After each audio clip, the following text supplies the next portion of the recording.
Vidéo tuto pour revoir ensemble, puisqu'on l'avait travaillé en cours, comment résoudre une équation, sachant qu'on va faire par palier. On va commencer avec des équations simples et la semaine prochaine, on rajoutera un petit peu de difficulté.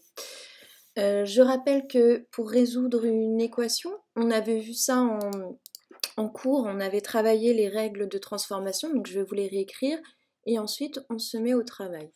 Je vous rappelle que l'on avait dit que le plus se transformait en moins et que le moins se transformait en plus et que la multiplication se transformait en division et inversement, la division se transforme en multiplication.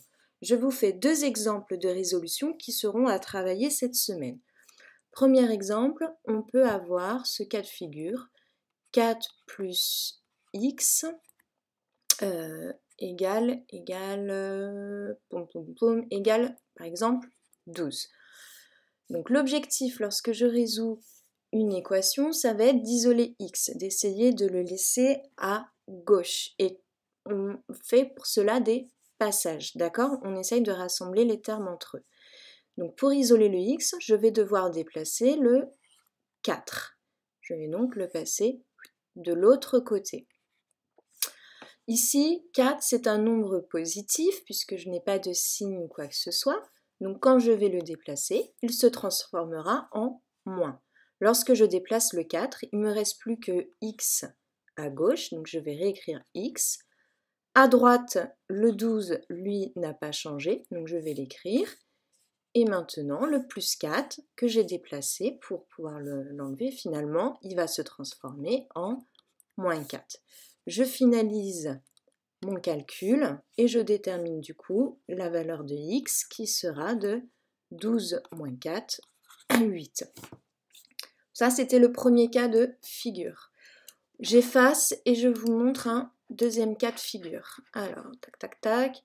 Bon, après, on l'avait fait en cours. Je sais que ça peut vous paraître simple comme méthode et que vous aimeriez vous trouver directement la solution, mais c'est important d'acquérir ces méthodes de résolution lorsque l'on travaillera des équations un peu plus complexes. Imaginons maintenant j'ai x moins 12, je suis pas très originale, égale 3. Donc même principe, objectif, je dois isoler le x, je dois l'isoler et le laisser à gauche. Je vais donc déplacer le moins 12 à droite, sachant qu'un moins, ça se transforme en plus. J'ai donc x qui reste tout seul à gauche. Le 3 ici, je le laisse puisque je n'y ai pas touché.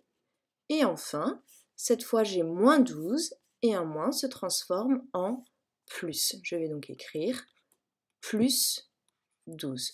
Je finalise en faisant le calcul. J'ai donc x égale 15. On passe maintenant à un deuxième type de transformation, multiplication et division. Ok? Donc j'efface et on est parti. Hop, hop, hop. Finalement, c'est comme en cours. C'est pas plus mal. Allez, c'est parti.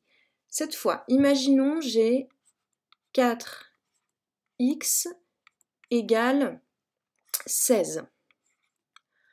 Donc ici, ce qu'il faut comprendre, c'est qu'entre le 4 et le x, nous avons comme opération la multiplication. On ne l'écrit pas, elle est sous-entendue. Je vais donc devoir, pour isoler x, déplacer le 4 de l'autre côté. Et une multiplication se transforme en division. Si je déplace le 4, il ne me reste plus que x à gauche. J'ai donc x égale. J'écris ce que je n'ai pas bougé, donc 16. Et cette fois, le multiplié par 4 va se transformer en divisé, on ne voit pas très bien mon divisé, pardon, en divisé par 4. Je finalise le calcul, j'ai donc x qui est égal à 4. Et maintenant, je vais passer au dernier cas de figure que l'on va travailler. Hop, hop, hop, hop, on efface. Et c'est parti. Ah oui, alors désolée, je reçois plein de messages WhatsApp de mes élèves, donc excusez-moi. Du coup, j'en étais où? Oui, alors on peut aussi avoir ce genre de configuration. X divisé par 5, par exemple, est égal à 6.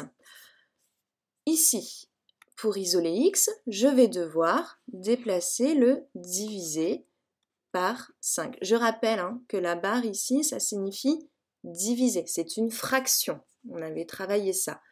D'après mon cours, la division, lorsque je vais la déplacer, elle va se transformer en multiplication.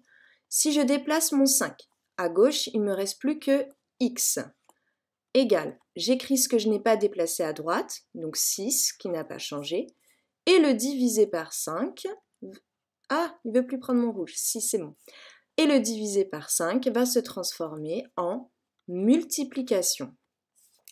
J'ai donc x égale 30. Je vous laisse regarder plusieurs fois la vidéo si vous en avez besoin, et puis après vous avez des exercices à me rendre. Merci!